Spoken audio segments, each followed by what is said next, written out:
Good afternoon, welcome to four sides TV. నేను విజయ్. ముందుగా headlines చూద్దాం. నాంపల్లి సిబిఐ కోర్టుకు వైఎస్ జగన్ అక్రమాస్తుల కేసులో విచారణకు హాజరు.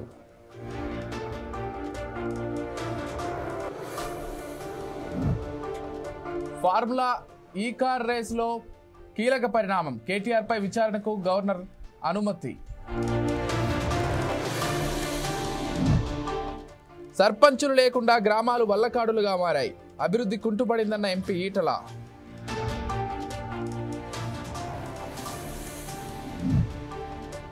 నేను సోది కాదు సూదినారాయణ రెడ్డి, ఎంపీ అవినాష్ రెడ్డికి జమ్మలమడుగు ఎమ్మెల్యే కౌంటర్.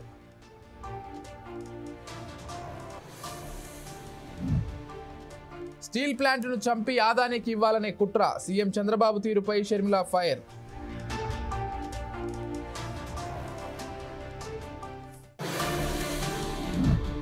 మంచిర్యాల జిల్లాలో దారుణం, వైద్యం వికటించి బాలుడు మృతి.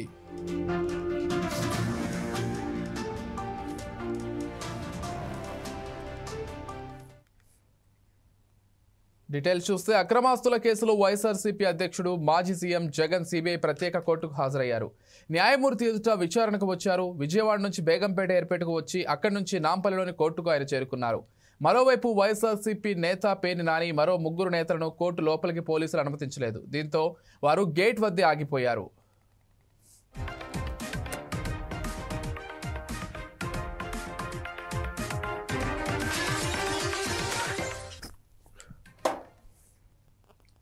ఈ కేసులో 2013 సెప్టెంబర్ నుంచి జగన్ బెయిల్లో ఉన్నారు. ఇప్పుడు కూడా వ్యక్తిగత హాజరు నుంచి తనకు మినహాయింపు ఇవ్వాలని ఆయన కోరగా సిబిఐ తీవ్రంగా వ్యతిరేకించింది. 6 ఏళ్లుగా జగన్ కోర్టుకు ప్రత్యక్షంగా హాజరు కావడం లేదని, ఈ కేసుల్లో డిశ్చార్జ్ పిటిషన్లపై రోజువారీ విచారణ జరుగుతున్నందున ప్రత్యక్షంగా హాజరవ్వాలని సిబిఐ తెలిపింది.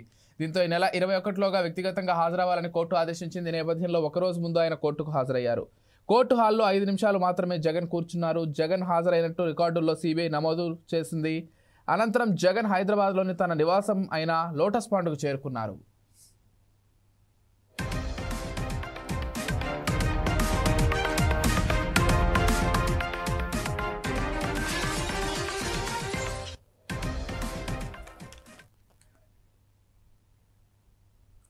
ఫార్ములా ఈ రేసులో నిధుల దుర్వినియోగంపై మాజీ మంత్రి కేటీఆర్ పై విచారణకు గవర్నర్ అనుమతించారు.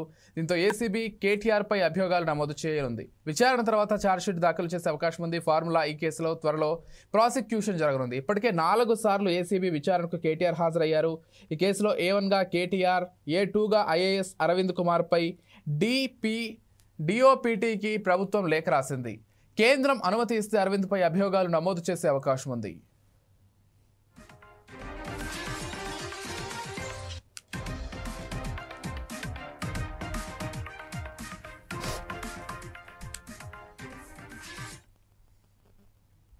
రైట్, ఫార్ములా ఈ కార్ రేసుకు సంబంధించి కేటీఆర్ పై అభియోగాలకు సంబంధించి ఛార్జ్షీట్ నమోదైనట్లుగా సమాచారం అందుతోంది. అయితే ఈ మొత్తం ప్రాసిక్యూషన్ కూడా త్వరలోనే జరగనున్నట్లుగా తెలుస్తోంది. కేటీఆర్ పై విచారణకు గవర్నర్ కూడా అనుమతి ఇవ్వడంతో కొంత విచారణ కూడా వేగవంతం అయ్యే అవకాశం ఉన్నట్లుగా సమాచారం అందుతోంది. ఇదే అంశానికి సంబంధించి మరింత సమాచారం అందించడానికి మా చీఫ్ ఎడిటర్ నేతాజీ ఫోన్ ద్వారా సిద్ధంగా ఉన్నారు.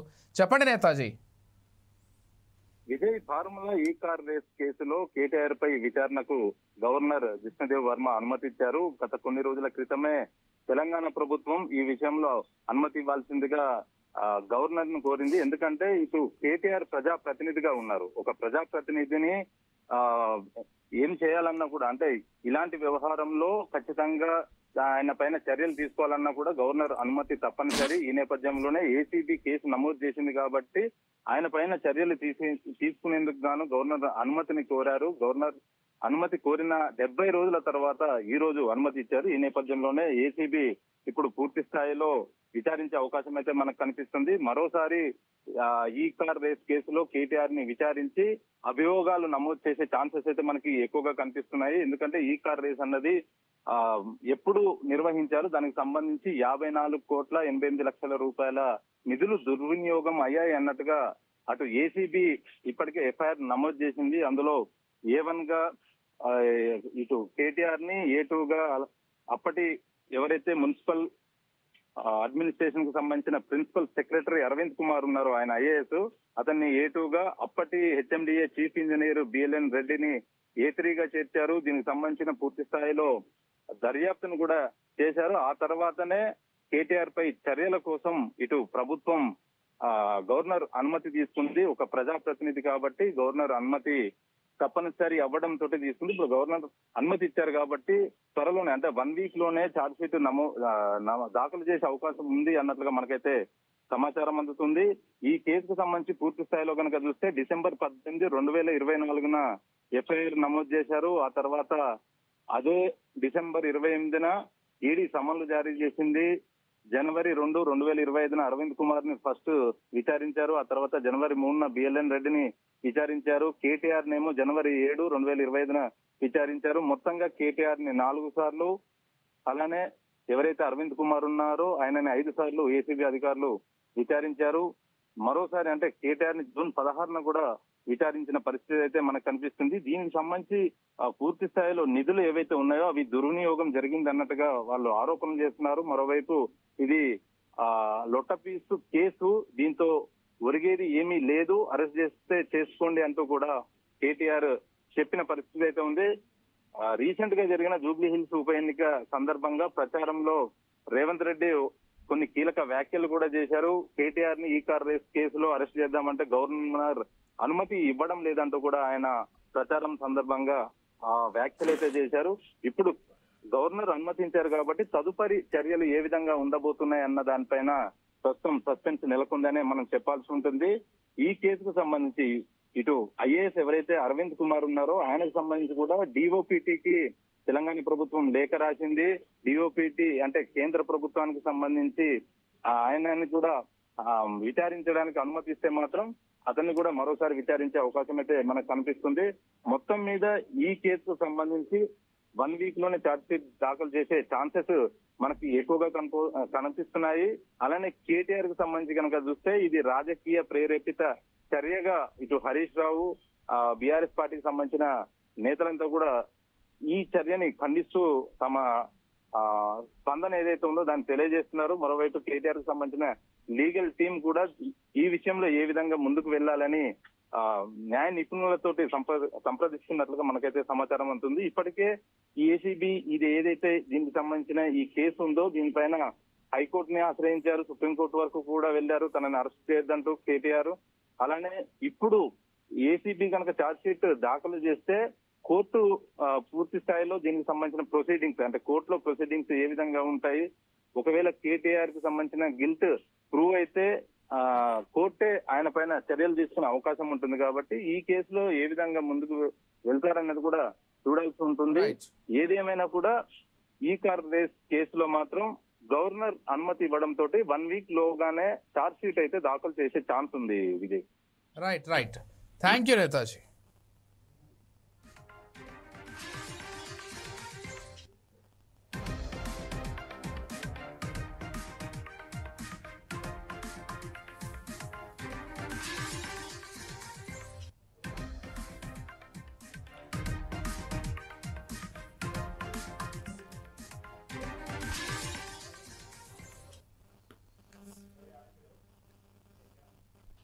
కడప ఎంపీ వైఎస్ అవినాష్ రెడ్డికి జమ్మలమడుగు ఎమ్మెల్యే ఆదినారాయణ రెడ్డి వార్నింగ్ ఇచ్చారు. తాను సోదినారాయణ రెడ్డిని కాదని సూదినారాయణ రెడ్డిని ఆయన అన్నారు. సూదిలా గుచ్చుతారని పొడుస్తానని ఇంకా హెచ్చరించారు. అవినాష్ రెడ్డి వినాశనం విధ్వంసం విషయం అంటూ ఆయన విరుచుకుపడ్డారు. పులివెందుల ప్రజలను మభ్యపెట్టి రాజకీయ పబ్బం గడుపుకుంటున్నారని మండిపడ్డారు. చీనీ అరటిలో దోపిడీ, పాడా ఫండ్స్లో దోపిడీ చేశారని ఆదినారాయణ ఆరోపించారు.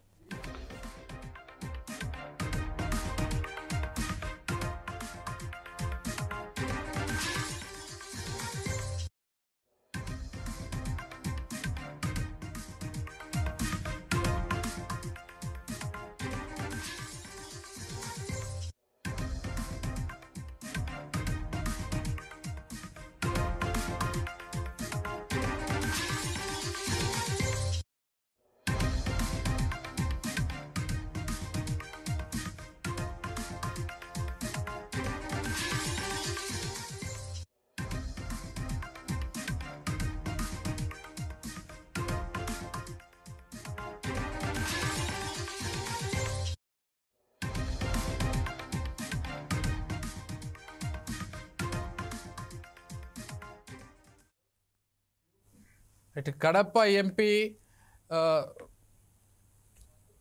అవినాష్ రెడ్డికి సంబంధించి ఎమ్మెల్యే ఆదినారాయణ రెడ్డి కౌంటర్ ఇచ్చినట్లుగా సమాచారం అంతోంది. నన్ను అవినాష్ రెడ్డి సోదినారాయణ రెడ్డి అన్నారు, కానీ నేను సూదినారాయణ రెడ్డి అని అంటూ ఆయన చమత్కారాలు కూడా పేల్చారు. ఇదే అంశానికి సంబంధించి మరింత సమాచారం అంచడానికి మా ప్రతినిధి హేమంత్ ఫోన్ ద్వారా సిద్ధంగా ఉన్నారు. చెప్పండి హేమంత్.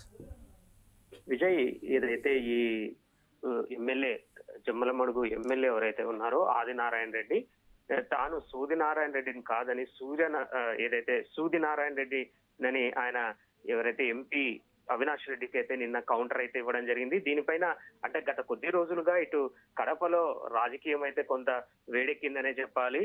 ఇటు ఎంపీ అవినాష్ రెడ్డి గత వారం రోజుల క్రితం ఈ ప్రైవేటీకరణ అంటే మెడికల్ కాలేజీల ప్రైవేటీకరణకు సంబంధించిన ధర్నాలో పాల్గొన్న సందర్భంలో ఎవరైతే ఈ ఎమ్మెల్యే ఉన్నారో జమ్మలమడుగు ఎమ్మెల్యే ఆదినారాయణ రెడ్డిపై ఆయన కొంచెం సీరియస్ అవ్వడం జరిగింది.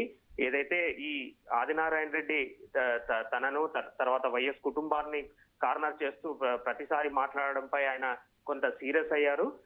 ఎప్పుడైతే ఏదైతే ఈ ఎంపీ అవినాష్ రెడ్డి గత వారం రోజుల క్రితం ఆయన ఎవరైతే ఎమ్మెల్యే ఆదినారాయణ రెడ్డి ఉన్నారో ఆయన పైన ఒక అటాక్ చేయడం జరిగింది. ఏదైతే పులివెందుల ఎవరైతే ప్రజల పైన వాళ్ళని రెచ్చగొట్టే ప్రయత్నం చేస్తున్నారో ఆదినారాయణ రెడ్డి అది మానుకోవాలంటూ ఆయన హితవు చెప్పడం జరిగింది. అలాగే ఒకవేళ ఇలాగే రెచ్చగొట్టే వ్యాఖ్యలు చేస్తే మాత్రం తాము చూస్తూ ఊరుకోబోమనేసి ఆయన హెచ్చరించడం జరిగింది ఎమ్మెల్యే ఆదినారాయణ రెడ్డిని, ఎంపీ అవినాష్ రెడ్డి. ఇదే నేపథ్యంలోనే ఒకవేళ ఇలాగే తన ధోరణి ఉంటే మాత్రం సహించేది లేదన్నట్లుగా ఆయన ఒక రకంగా ఎమ్మెల్యే ఆదినారాయణ రెడ్డికి వార్నింగ్ ఇచ్చారు. ఇలాగే వ్యవహరిస్తే మాత్రం ఖచ్చితంగా ఎవరైతే ఆదినారాయణ రెడ్డి ఇంటిపై వచ్చి ఆయన ఇంట్లో కూర్చుంటామంటూ ఆయన ప్రత్యక్షంగానే ఒక రకంగా వార్నింగ్ ఇవ్వడం జరిగింది ఆదినారాయణ రెడ్డికి. అయితే దీనిపైన ఆదినారాయణ రెడ్డి కూడా రియాక్ట్ అవ్వడం జరిగింది. ఏదైతే ఎవరైతే ఎంపీ అవినాష్ రెడ్డి తన పైన కార్నర్ చేస్తూ మాట్లాడడం పైన ఆయన కూడా తీవ్రమైన కౌంటర్ అయితే ఇచ్చారు. ఏదైతే తాను చేసిన వ్యాఖ్యలు ఏవైతే ఉన్నాయో దానిపైన ఎంపీ అవినాష్ రెడ్డి విమర్శించడం కరెక్ట్ కాదన్నట్లుగా ఆయన చెప్పడం జరుగుతోంది. ఏదైతే పులివెందుల పులులు అన్నది వైఎస్ కుటుంబం సభ్యులేనని స్పష్టం చేశారు. ఏదైతే పులివెందుల ప్రజలను మభ్యపెట్టి రాజకీయాలు చేస్తున్నట్లుగా ఆయన చెప్పడం జరుగుతోంది. ఏదైతే వైసీపీ ఎన్ని కుట్రలు చేసినా కూడా అభివృద్ధి ఆగదు, తాను ఎటువంటి పరిస్థితుల్లో వెనక్కి తగ్గేది లేదన్నట్లుగానే ఆయన చెప్పడం జరుగుతోంది. దీనికి సంబంధించి ఏదైతే ఎంపీ అవినాష్ రెడ్డి గత వారం క్రితం ఏదైతే అన్నాడో ఆయన గురించి మాట్లాడడం అనవసరం, ఆయన ఒక సోదినారాయణ రెడ్డి, ఆయన గురించి మనం పట్టించుకోవాల్సిన అవసరం లేదని ఎప్పుడైతే గత వారంలో ఎంపీ అవినాష్ రెడ్డి చెప్పిన దానిపై ఆయన నిన్న కౌంటర్ అటాక్ అయితే ఇవ్వడం జరిగింది. తాను సోదినారాయణ రెడ్డిని కాదని సూదినారాయణ రెడ్డిని సూదిలా గుచ్చుతానంటూ పొడుస్తానంటూ ఆయన ఎంపీ అవినాష్ రెడ్డికి అయితే డైరెక్ట్ గా వార్నింగ్ అయితే ఇవ్వడం జరిగింది.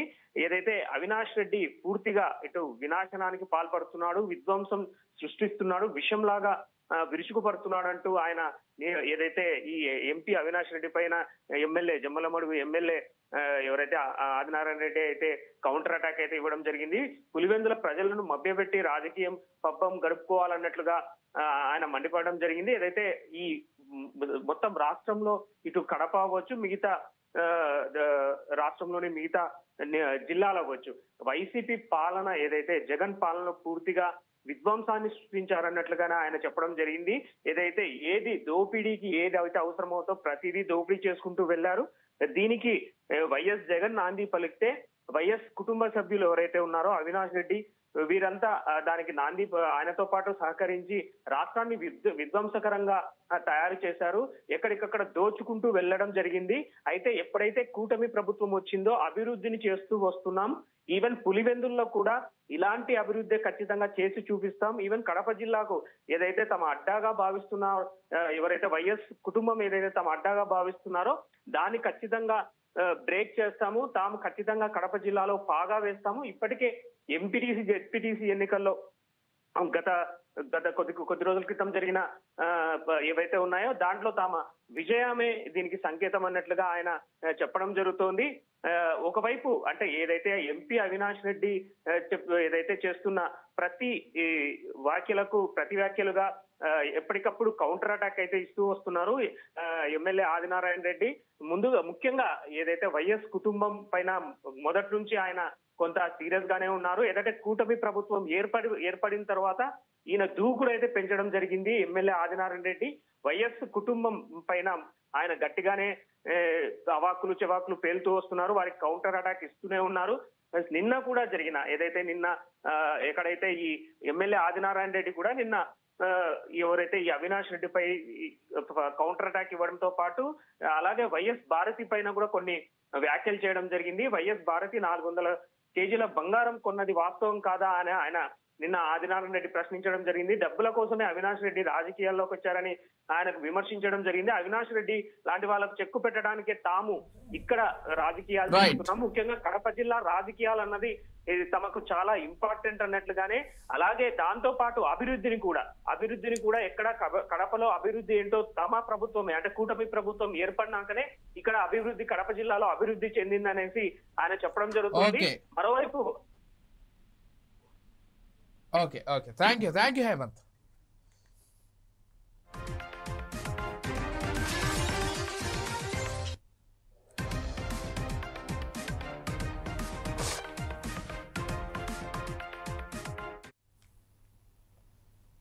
వైద్యుల నిర్లక్ష్యం వల్ల ఓ బాలుడు మృతి చెందిన సంఘటన మంచిర్యాల జిల్లాలో చోటు చేసుకుంది. జగిత్యాల జిల్లాకు చెందిన శేఖర్ సౌందర్య దంపతులకు కార్తిక్ 4 నెలల బాబు తీసుకొని తన అత్తగారి ఇల్లైన దేవాపూర్ పట్టణానికి వచ్చారు. గత 2 రోజుల కిందట బాబుకు శ్వాస ఆడకపోవడంతో మంచిర్యాల పట్టణంలోని రాఘవేంద్ర పిల్లల ఆసుపత్రికి తరలించారు. పరీక్షించిన వైద్యులు 2 రోజులుగా చికిత్స అందించారు. నిన్న రాత్రి కార్డియాక్ అరెస్ట్ కావడంతో తల్లిదండ్రులకు సమాచారం ఇవ్వకుండా చికిత్స విషయంలో నిర్లక్ష్యం చేసి తమ కుమారుడిని మృతికి కారకులయ్యారని ఆరోపిస్తూ మృతుడి కుటుంబ సభ్యులు బంధువులు ఆసుపత్రి అద్దాలను ధ్వంసం చేశారు. మంచిర్యాల పట్టణం పోలీసులు సంఘటనా స్థలానికి చేరుకుని విచారణ చేపట్టారు.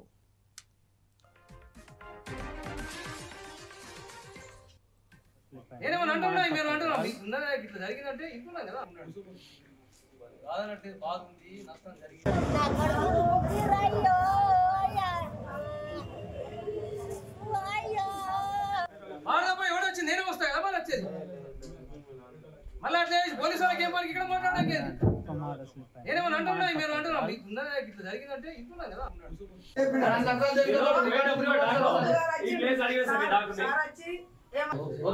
మాట్లాడడానికి ఈయన మాట్లాడాలి నాకే ఎక్కువ పంపిస్తానంటే ఇంత ఉందా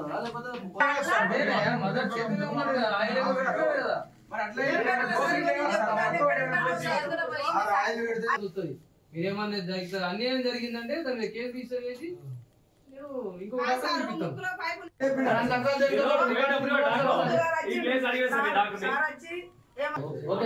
మాట్లాడడానికి ఈయన మాట్లాడాలి నాకే ఎక్కువ పంపిస్తానంటే ఇంత ఉందా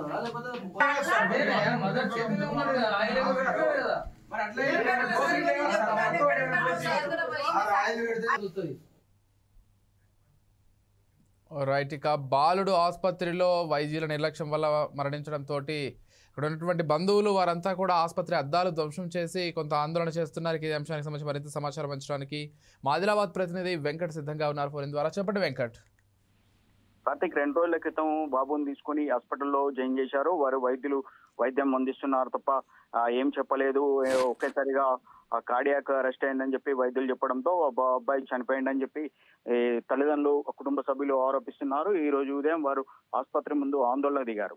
2 రోజుల క్రితం వచ్చిన వారిని అక్కడే ఉంచుకొని సరైన వైద్యం చేయలేదు. వైద్యం చేయకపోవడం వల్లనే బాబు చనిపోయాడని కుటుంబ సభ్యులు ఆరోపిస్తున్నారు. మొత్తానికైతే ఐఆర్ సెంటర్ కు పంపాల్సింది వాళ్ళ దగ్గర ఏదైతే వైద్య సదుపాయాలు ఉంటాయో అక్కడి వరకే వైద్యం చేయాలి. డబ్బుల కోసం కావాలనే ధనార్జన ధ్యేయంగా ఆసుపత్రులు పనిచేస్తున్నాయని చెప్పి చెప్తున్నారు. మొత్తానికైతే ఈ ఆందోళన కొనసాగింది.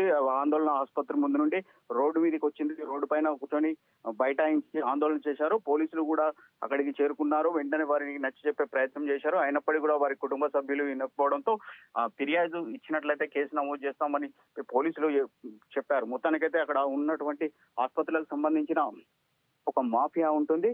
వారంతా అక్కడికి చేరుకొని వారి ఎవరైతే వారి కుటుంబ సభ్యులు ఉన్నారో వారికి నచ్చజెప్పే ప్రయత్నం, వారికి కొంత కంపన్సేషన్ ఇస్తాం అని చెప్పి కూడా వారితోని సంప్రదింపులు జరిపారు. మొత్తానికైతే ఈ సంప్రదింపులు కొనసాగుతున్నాయి. కుటుంబ సభ్యులు ఒప్పుకున్నట్లయితే కొంత కంపన్సేషన్ చెల్లించేందుకు కూడా చూస్తున్నారు. ఇది కాకుండా మంచిర్యాలలో ఇలాంటి ఘటనలు చాలా జరిగాయి. జరుగుతున్నప్పుడల్లా ప్రతిసారి కూడా ఇదే తాతో వ్యవహరిస్తున్నారు. మాఫియాగా ఏర్పడి నచ్చజెప్పే ప్రయత్నం చేసి కొంత డబ్బులు ముట్టజెప్పే ప్రయత్నం అయితే జరుగుతుంది. మొత్తానికైతే ఏ ఆసుపత్రిలో ఏ వైద్యులు ఉన్నారు, అక్కడ వైద్య సేవలు ఏమందుతాయనేది ప్రత్యేకంగా అక్కడ బోర్డులు ఉండాలి ప్రతి ఆసుపత్రిలో. ఆ ఆసుపత్రిలో ఏ డాక్టర్ ఉన్నాడు అనేది కూడా ఉండాలి. అలాంటి ఏమి లేకుండా వైద్యం అందిస్తున్నారు. మొత్తానికైతే ఐఎంఏ కూడా సీరియస్ గా ఉంది. గతంలో కూడా పోలీసులు, ఐఎంఏ, స్థానిక కలెక్టర్ కూడా ఒక బాడీని ఏర్పాటు చేసి ఈ హాస్పిటల్ అన్ని తనిఖీ చేశారు. అయినప్పటికీ కూడా ఎలాంటి మార్పు లేదు. మొత్తానికైతే ఈ విధంగా ఎవరైతే వైద్యులు వారి దగ్గర లేనటువంటి సేవలు కూడా అందిస్తున్నారో వారిపైన చర్యలు తీసుకోవాలి. మొత్తానికైతే ఆసుపత్రి యాజమాన్యం పైన, డాక్టర్ పైన కేసు నమోదు చేయాలని డిమాండ్ చేస్తున్నటువంటి పరిస్థితి కనిపిస్తుంది. Right, thank you Venkat.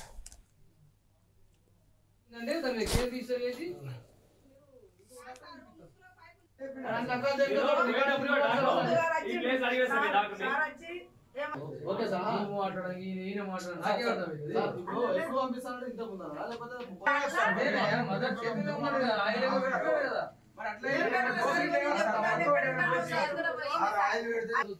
మీరేమన్నా అన్యాయం జరిగిందంటే దాని మీద కేసు రిజిస్టర్ చేసి భద్రాచలం శ్రీ సీతారామచంద్రస్వామి వారి దేవస్థానంలో హుండీలోని నగదును లెక్కించారు. గత 2 నెలలుగా రామాయణ దర్శించుకున్న భక్తులు హుండీలో వేసిన కానుకలను లెక్కించారు.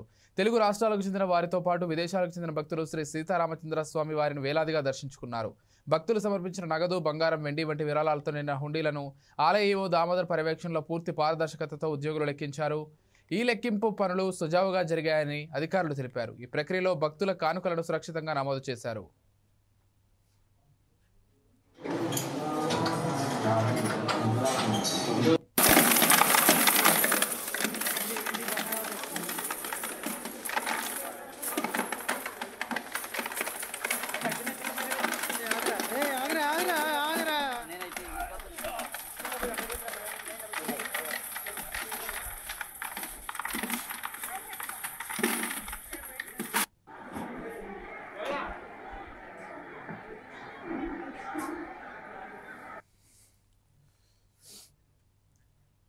రైట్, ఇక భద్రాచలంలో స్వామివారి హుండీ లెక్కింపు కార్యక్రమం జరిగింది. ఈ అంశానికి సంబంధించి మరింత సమాచారం ఇచ్చడానికి మా ప్రతినిధి రాజేంద్ర ప్రసాద్ ఫోన్ ద్వారా సిద్ధంగా ఉన్నారు. చెప్పండి Rajendra. Thank you Vijay.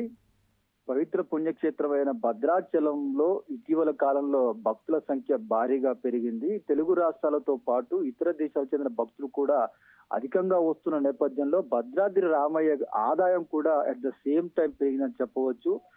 September 10వ తేదీన లెక్కింపు జరిగింది, నగదు లెక్కింపు జరిగింది. ఆ హుండీల లెక్కింపు తర్వాత 70 రోజుల తర్వాత మళ్ళీ ఆ హుండీల మొత్తం కూడా లెక్కించారు. దీంట్లో 1,62,00,000 రూపాయల నగదుతో పాటు 145 గ్రాముల బంగారం, 875 గ్రాముల వెండి కూడా భద్రాద్రి రామయ్యకు భక్తులు కానుకగా ఇచ్చారు. దాదాపు 9 దేశాలకు పైగా భక్తులు కూడా అక్కడి కరెన్సీని కూడా భద్రాద్రి రామయ్య టెంపుల్లోని హుండీల్లో కూడా కానుకగా కూడా వేసిన పరిస్థితి ఉంది. గత ఏడాది కంటే ఈ ఏడాది కూడా గడిచిన 5-6 నెలల కాలంలో కూడా భద్రాద్రి రామాలయానికి సంబంధించిన ఆ హుండీల లెక్కింపు క్రమంగా పెరుగుతూ వస్తుంది.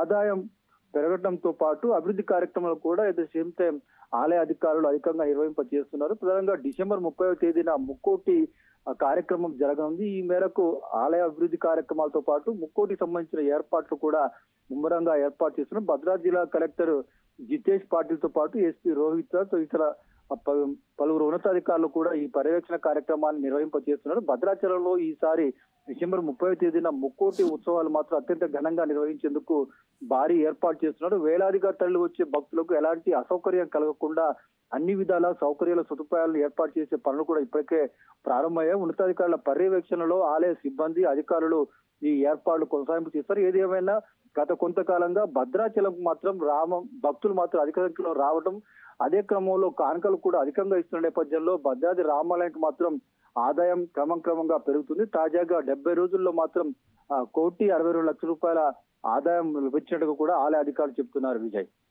Right, thank you Rajendra.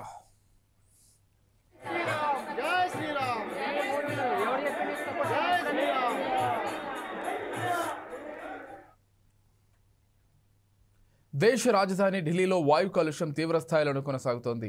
ఢిల్లీలో గాలి కాలుష్యం తారాస్థాయికి చేరుకుంది. గాలి నాణ్యత సూచి 400 పైనే నమోదైంది. ఢిల్లీ నగరాన్ని దట్టమైన పొగమంచు కమ్మేయడంతో చాలా ప్రాంతాల్లో దృశ్యమానత గణనీయంగా పడిపోయింది. దీంతో ప్రజలు స్వచ్ఛమైన గాలి కోసం అల్లాడిపోతున్నారు. కేంద్ర కాలుష్య నియంత్రణ మండలి విడుదల చేసిన డేటా ప్రకారం పలు ప్రాంతాల్లో గాలి నాణ్యత సూచి 413గా నమోదైంది. ఇండియా గేట్, కర్తవ్యపథ్ పరిసరాలను సైతం విషపూరిత పొగమంచు కప్పేసింది. అక్కడ AQI 408గా ఉంది. చలికాలం కావడంతో గాలి కాలుష్యం రోజురోజుకు పెరుగుతూనే ఉంది తప్ప తగ్గడం లేదు. గాలి కాలుష్యంతో ప్రజలు అల్లాడిపోతున్నారు.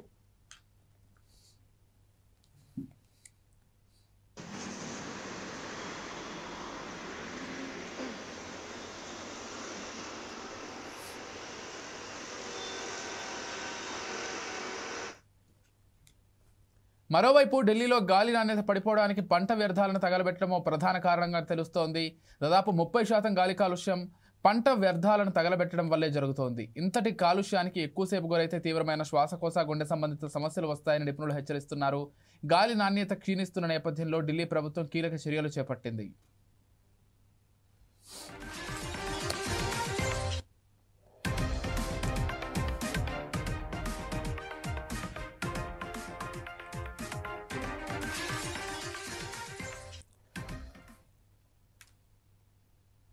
We bulletin updates. Keep watching 4 Sides TV.